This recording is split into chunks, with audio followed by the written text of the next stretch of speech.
जब हम बुरे समय में होते हैं, जब जीवन की लहरें हमारे ऊपर तूफान ला रही होती हैं, तब एक सच्चा मित्र और मार्गदर्शक हमें साथ देता है। और जब हम भगवान श्री कृष्ण की बातें सुनते हैं तो हमें अस्थायी दुखों से बाहर निकलने का साहस मिलता है और हम उद्यम, साहस और समर्पण के साथ अपने लक्ष्यों की ओर आगे बढ़ सकते हैं। भगवान श्री कृष्ण कहते हैं, कर्म कर, फल की चिंता मत कर।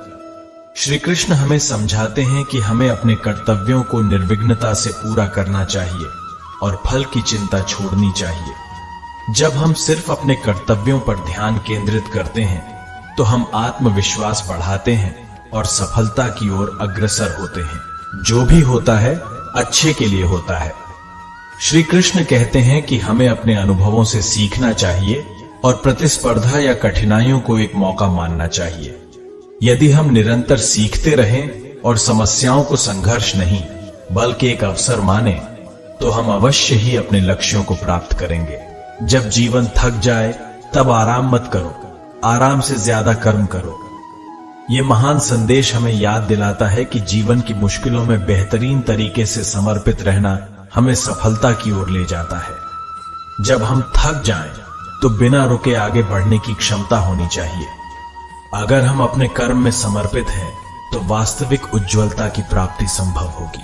महाभारत में श्री कृष्ण कहते हैं, अर्जुन, जब तू खुद को हराने के लिए तैयार हो तभी मैं तेरे साथ हो सकता हूं। भगवान श्री कृष्ण हमें यह बात याद दिलाते हैं कि हमें अपने मन को सामर्थ्य की ओर ले जाना चाहिए।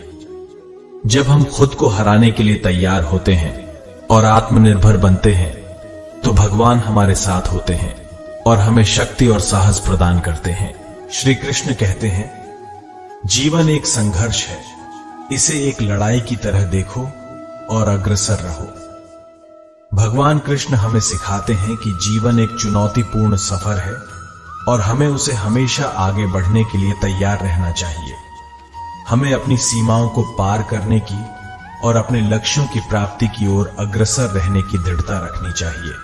श्री कृष्ण कहते हैं, सभी जीवों को प्यार करो, उनके प्रति सम्मान रखो और सहानुभूति दिखाओ। हमें सभी जीवों के प्रति प्रेम, सम्मान और सहानुभूति रखनी चाहिए। यह हमारे जीवन में सामरिकता, सौहार्द और शांति का मूल मंत्र है। अपनी कर्म भूमि में समर्पित रहो, फल की चिंता छोड़ो। श्री कृष्ण कहते हैं, अपने कर्मों में समर्पित रहना चाहिए और फल की चिंता को छोड़ना चाहिए। सफलता स्वयं ही हमारे कर्मों की निरंतरता, समर्पण और उत्कृष्टता से आती है। श्री कृष्ण कहते हैं, जीवन के रहस्यों का ज्ञान प्राप्त करो, आत्मा को पहचानो और आनंद का अनुभव करो। श्री कृष्ण बताते हैं कि हमें अपने जीवन के गहराइयों में ज्ञान प्राप्त करना चाहिए, अपनी आत्मा को पहचानना चाहिए और सच्चे आनंद का अनुभव करना चाहिए। यह हमारे जीवन को आर्थिक, भौतिक और मानसिक सुख से परे एक ऊंचाई की ओर ले जाता है। जब आप अपने लक्ष्यों के लिए प्रयास करते हैं तो पूरे ब्रह्मांड आपकी सहायता करने में समर्थ होता है। जब हम संकल्पित रूप से अपने लक्ष्यों की ओर प्रयास करते हैं तो पूरे ब्रह्मांड हमारे पक्ष में होता है और हमें सहायता करता है। हमें आपातकाल में भी निरंतर प्रयास करने की आवश्यकता है और अवसरों को पहचानने की क्षमता होनी चाहिए। श्री कृष्ण कहते हैं, आपका मन आपका सबसे बड़ा मित्र या शत्रु हो सकता है। मन हमारे जीवन की दिशा निर्देशक होता है। हमें अपने मन को संयमित और सकारात्मक रखना चाहिए। यदि हम अपने मन को सामर्थ्यपूर्ण बना सकते हैं तो हम अपने लक्ष्यों को प्राप्त करने में सफल हो सकते हैं। सच्चा आनंद अपने भीतर है, उसे खोजो और जीवन का आनंद उठाओ।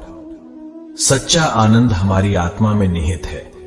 श्री कृष्ण कहते हैं, हमें अपने अंतर्मन की खोज करनी चाहिए और जीवन की हर क्षण का आनंद उठाना चाहिए। साधना, ध्यान और स्वाध्याय के माध्यम से हम अपने आप को परिशुद्ध करके आनंदपूर्ण जीवन का अनुभव कर सकते हैं। इसलिए मेरे प्यारे मित्रों, जीवन के बुरे समयों में भगवान श्री कृष्ण की ये बातें हमें साहस और आत्मविश्वास देती हैं। हमें अपने कर्मों पर ध्यान केंद्रित करना चाहिए, समस्याओं को अवसर मानना चाहिए और अपने मन को सशक्त बनाना चाहिए। इस प्रकार हम जीवन की ऊंचाइयों को प्राप्त कर सकते हैं और अपने लक्ष्यों की प्राप्ति में सफल हो सकते हैं।